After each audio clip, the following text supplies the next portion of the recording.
She smirked at mediation and said, "Do you honestly think you can change my mind about the divorce?" I said, "Already did." When she saw I signed everything, including her taking all the debt, her mind changed real quick. Vanessa and I were married 8 years. The last 2 were hell. She checked out emotionally, started spending like crazy, treated me like an ATM. 3 months ago, she dropped the divorce bomb, said she'd outgrown me. Translation, she met Blake at her yoga retreat. Trust fund kid with a Tesla his daddy bought. The problem? Vanessa wanted everything. The house I'd been paying the mortgage on alone for 3 years. Alimony despite her $75,000 job. Me keeping her car payments, and a clean break where we each take our own debts. Sounds fair, right? Except she didn't know I knew about the credit cards. 5 of them, maxed out, $62,000 total. We kept separate finances. Her idea. But those cards were in both our names. She opened them using my credit score, told me they were for emergencies. Never checked statements. Found out 2 weeks ago when I pulled my credit report. $62,000. Designer bags, expensive retreats, that $8,000 mountain bike she used twice. At mediation, her lawyer pushed demands. Vanessa sat there smug. Derek just needs to accept what's fair. My lawyer, Miss Rodriguez, just took notes. Didn't argue, which made Vanessa more confident. Finally, Vanessa smirked. "Do you honestly think you can change my mind about the divorce? Just sign it." I looked at Miss Rodriguez. She gave me the tiniest nod. "Already did," I said. "What?" "I already did." Watch. Miss Rodriguez pulled out our counter-proposal. "My client agrees to all your terms. The house, alimony, car payments, everything." Room went quiet. "However, since Mrs. Patterson receives all marital assets, she also accepts all marital debts. Capital One, Chase, American Express, Discover, Bank of America, totaling $62,000. The smirk died.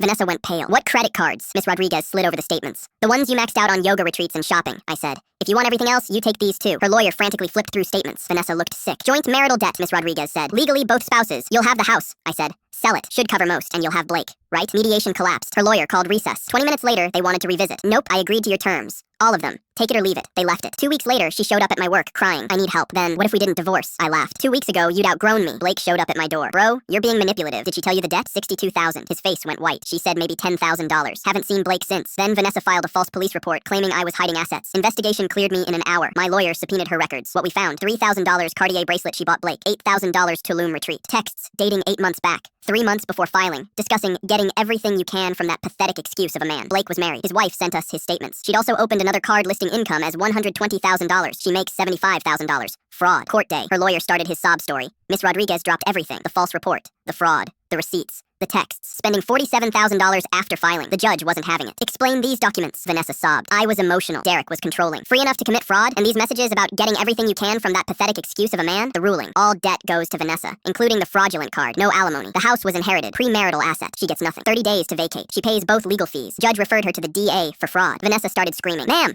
the judge said, "you committed fraud and made false reports. Leave before I change my mind about handcuffs." Walking out, she grabbed my arm. "Derek, please, you lost everything when you chose Blake and debt over our marriage." DA charged her with felony fraud. Negotiated to misdemeanor with restitution. Marketing jobs require background checks. She got fired. Last I heard, working at a juice bar, living in her sister's basement. 17-year payment plan for $62,000. Blake's wife divorced him and took everything.